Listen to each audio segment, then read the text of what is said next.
Krystal Ball has built one of the biggest independent political media platforms in the country by doing something increasingly rare in American media, and that is questioning the assumptions of the political establishment. As co-host of Breaking Point, she's become one of the most influential voices covering the intersection of politics, class, media, and foreign policy.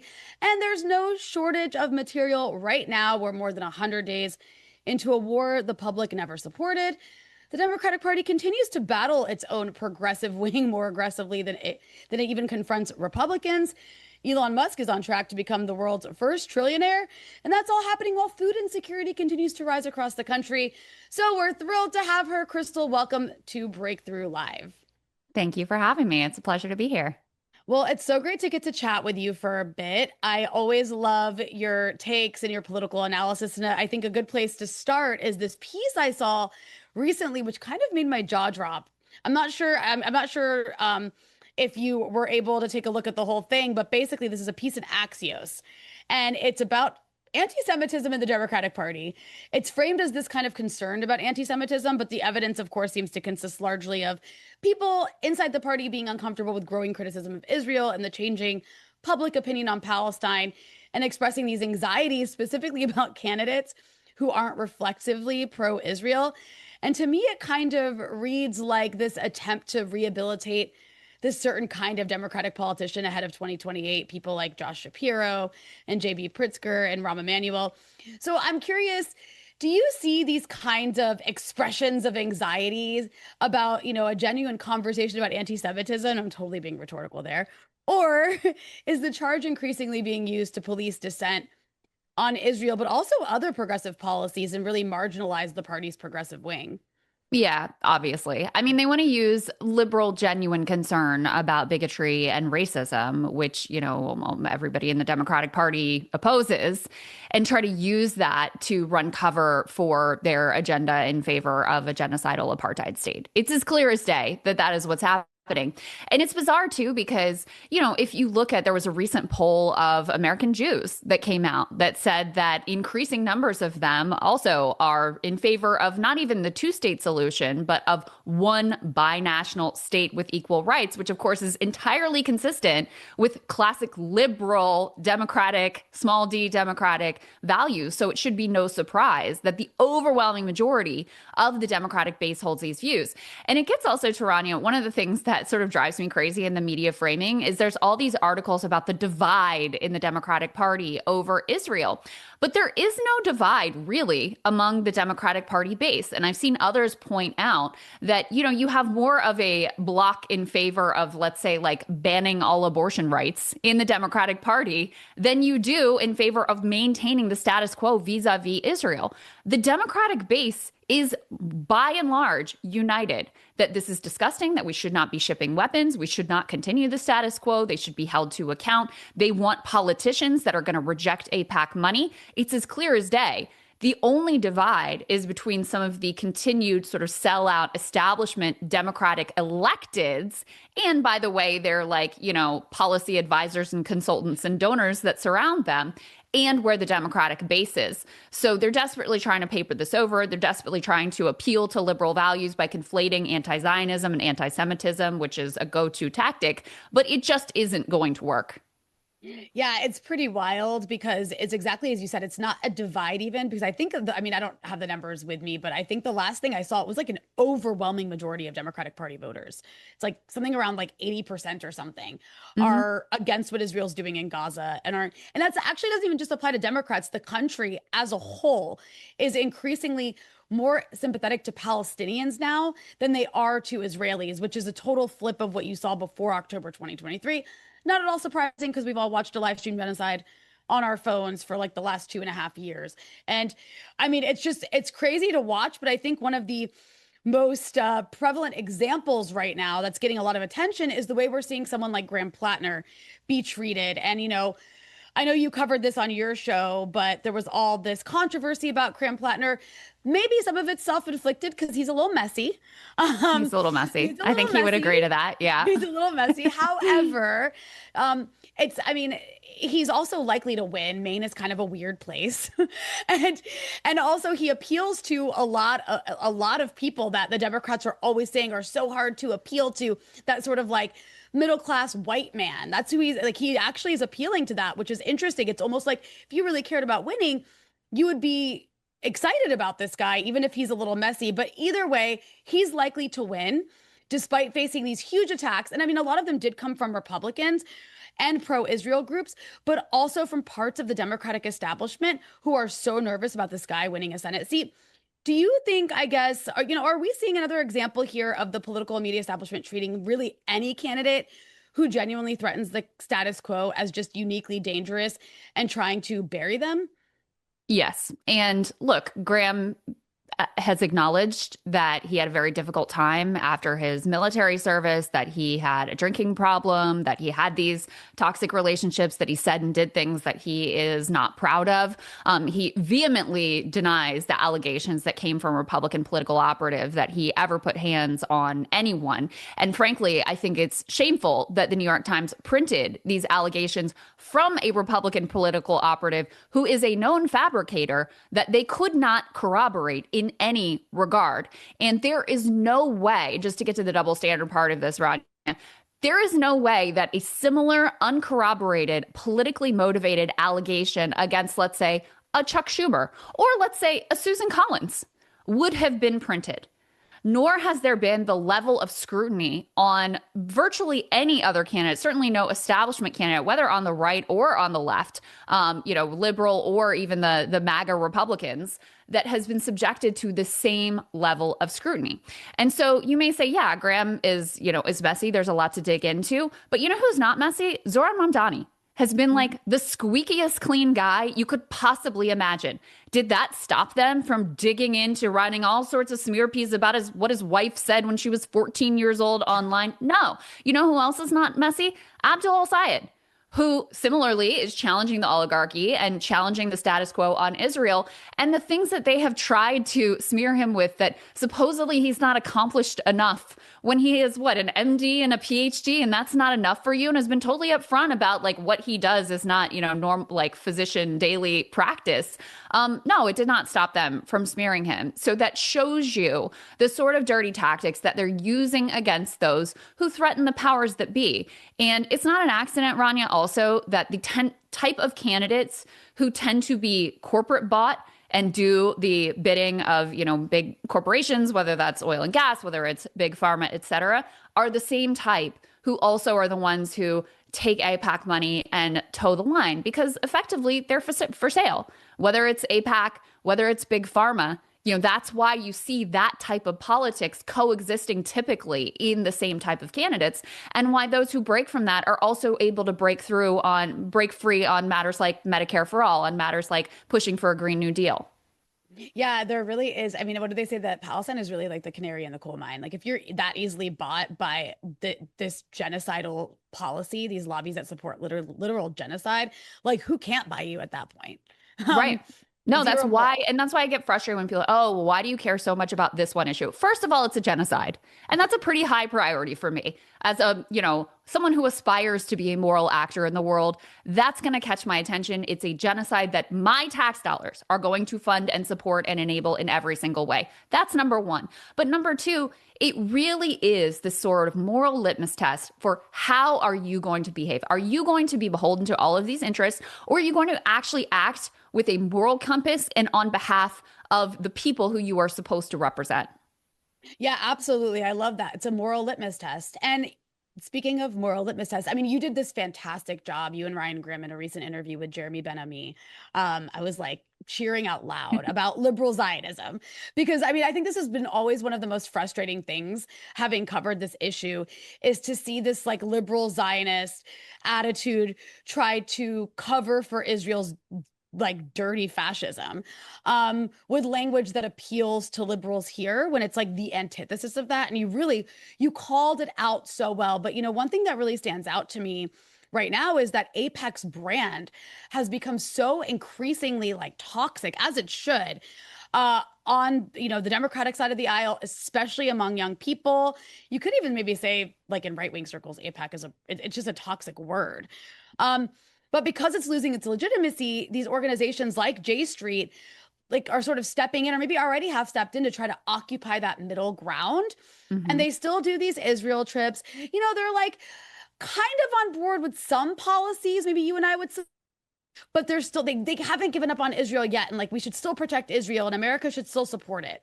So I guess my question for you is, because you're a good political analyst, you have a good read on the situation, both in Congress and outside. Do you think we're reaching a point where liberal Zionism itself is losing political viability because of events on the ground just moving so far beyond it? And Yes. here's something that comes to mind, by the way. I just want to note this. I do like Brad Lander, but he still hasn't given up on the liberal Zionism. However, like I think he'll vote the right way on most things. But anyway, sorry, go ahead. Yeah, liberal Zionism is an untenable position. It requires you to deny reality of what Israel is. And frankly, what it always has been at its core, because a lot of, Bernie falls prey to this. Older lefties in the old days, Israel was sort of coded as lefty because there were these sort of like, hippie kibbutzim, and there was the sense, oh, they're the scrappy underdog in the Middle East. And there was a lot of sort of intentional ignorance and propaganda around how the state was actually settled, acceptance of this idea that, oh, there was nobody even there. And of course, Jews having genuinely been, of course, subject to this horrific Holocaust were seen as, okay, they need this homeland. And that found a lot of purchase with the left. But inherently, if you're going to have a state that's based on ethno-nationalist principles, it's always eventually going to devolve into exactly what we see today: fascism, apartheid, genocide, ethnic cleansing, war crimes, etc. And so, what I've seen in the Democratic Party is at the base level, and even among some electeds, a lot of people who were liberal Zionists, whether they would have conceived of themselves that way or not, have now become anti-Zionist, right? That has been a journey that a lot of people have gone on. I myself have gone on that journey over the past, decade plus. I think there is still a possibility for people who are holding on to those views to grapple with the actual reality of what Israel is. That's part of why I wanted to do that interview with Jeremy Ben-Ami, was not to like rip him to shreds, but to explore the contradictions, the very clear contradictions between calling yourself a liberal and continuing to call yourself a Zionist. So no, as we grapple with reality, this is no longer a tenable position. As we see that, look, it's very possible that Netanyahu loses this next election. Haven't dug deeply into the Israeli domestic politics, but I know that he is under threat from this quote unquote moderate coalition who are pressuring him that he hasn't gone far enough on Iran, who have expressed many of the same pro-genocide sentiments that have been expressed by Netanyahu, Ben-Gvir, Smotrich, etc. So once you eliminate this idea that, oh, it's just this one bad guy that's leading Israel and keeping them from realizing their true, socialist utopian vision of what Israel is supposed to be, the further you get away from that as a sort of denial talking point, the more obvious it becomes that, no, this is the leadership they voted for. I mean, Netanyahu's been in power for, 16 years because this is what the public wants. This is what society supports. This is what is necessitated by a state that, requires a Jewish demographic majority and will do whatever it takes to suppress those that don't fit into their, Jewish supremacist vision.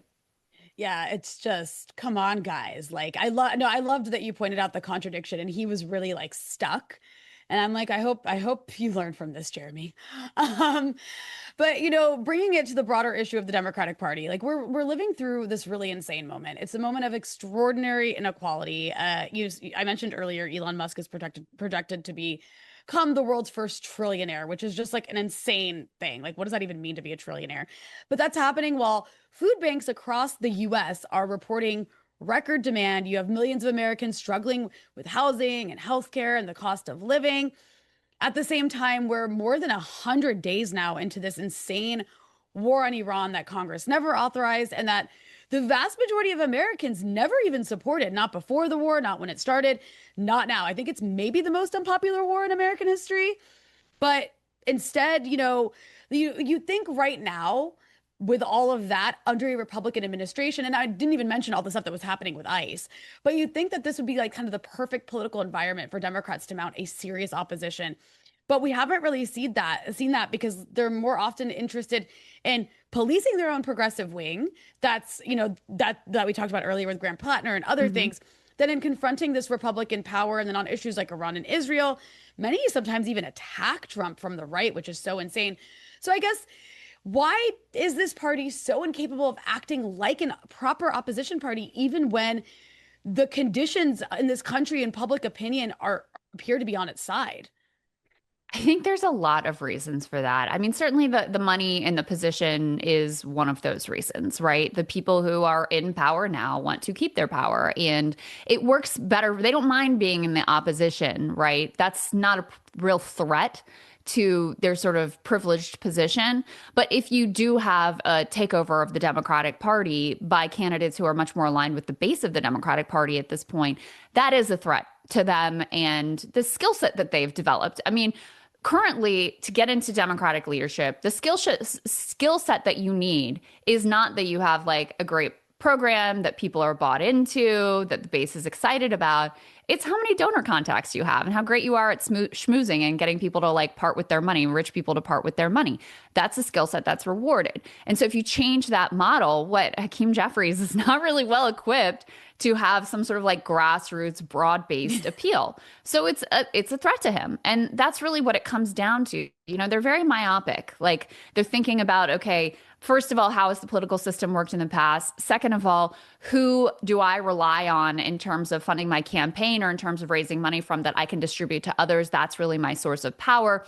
They're not really thinking big picture about where is the country going? What do we need to do? It's just not their priority. And so until we have a genuine sort of grassroots revolution within the Democratic Party, which I am kind of hopeful about, I think we have a lot of exciting candidates. I think we have, for the first time, a real alignment between the libs in the Democratic base and the left in the Democratic base, that you could genuinely have something that, approximates a true like small d democracy. But they're gonna stand in the way at every turn because they are more existentially threatened by that than they are by Susan Collins getting reelected or any of the other fascist Republicans getting reelected. Well, it's definitely going to be interesting to have some of these lefty types actually be in the Senate this time. Like there's been Congress seats being overturned in primaries for a few years now, and that's great. But like to have like Graham Platner and then Abdul Sayed, like that's going to be, if he does win, that's going to, I think, be quite the game changer. But then to speak to a bigger realignment, I wanted to ask you before I let you go here. Yeah. For years, we've been told that Americans do not care about foreign policy. They only care about bread and butter issues, which isn't entirely wrong. But I feel like Palestine has broken that rule to some degree. And then so has, in some ways, this war on Iran. People are increasingly, I think, understanding, and not everyone, but more people are understanding that these kind of same politicians that are funding wars abroad are the ones that are telling them that there's no money here for healthcare and housing and education and social programs. And they're also now seeing their gas prices go up. And, I'm not sure how knowledgeable people are about the connection between that and the war on Iran, but some are. So I'm curious, do you think Americans are starting to connect those dots? And if they are, does that point to maybe a deeper realignment that's bigger than, just this Democratic Party change itself? Because you talk about this a lot on your show, but we also do see this happening, kind of across the board throughout the country. Yeah, I hate this talking point that Americans don't vote on foreign policy. It's not true, and it's never been true. It doesn't even make sense because, to your point on the Iran war, how do you separate out the bread and butter issues, quote unquote, from the war when not only your prices at the gas pump, but everything you pay at the grocery store is, already going up because of the choice to get into this disastrous, illegal, immoral war? So it doesn't even make sense on its face. I also don't think it's ever been true. I mean, you don't think people voted on the Vietnam War? You don't think they voted based on the Iraq War? Barack Obama got the Democratic nomination because of Hillary's support for the Iraq War. Donald Trump, and a significant part of his appeal was that he was willing to call out Jeb Bush and the other neocon Republicans on the Iraq War. He's turned out to be a fraud and a charlatan. Of course, Obama also did in a lot of regards too. But this was incredibly consequential. In this past election, Trump went out and said, I will be the peace candidate. I will not Right. send your sons and daughters to fight and die in another disastrous Middle East war. That will not be me. He did a lot to reach out to, concerned constituencies about the genocide in Gaza, and at least postured like maybe he would do something that was different. This was consequential in this election, and it was a close election. All the swing states went his way, but by a narrow margin. That genuinely could have made the difference. The fact that people were sick of the wars, and also I should throw Ukraine in there as well, where again you have a very direct combination of concern over the policy itself, but also concern about the way that it impacts us here at home, because it also caused a rise in gas prices and inflation and other problems. So I don't think that's ever been true. But to your broader point about the realignment, I do believe that on the table right now, as people are, Trump's still got his diehard MAGA faithful, but there's a lot of wool coming off a lot of eyes right now. And Trump is not going to be around forever. I think there is an opening, unlike what has existed in American politics for quite some time, to have a large majoritarian coalition that, is FDR style in scope and size. It's going to take a lot of things coming together. It's going to take us surviving this period, which is not a sure thing. A number of existential threats on the horizon. But the other thing I would throw in there too, Rania, is the threat that AI poses and the deep concern that, exists across, like, without any sort of partisan valence.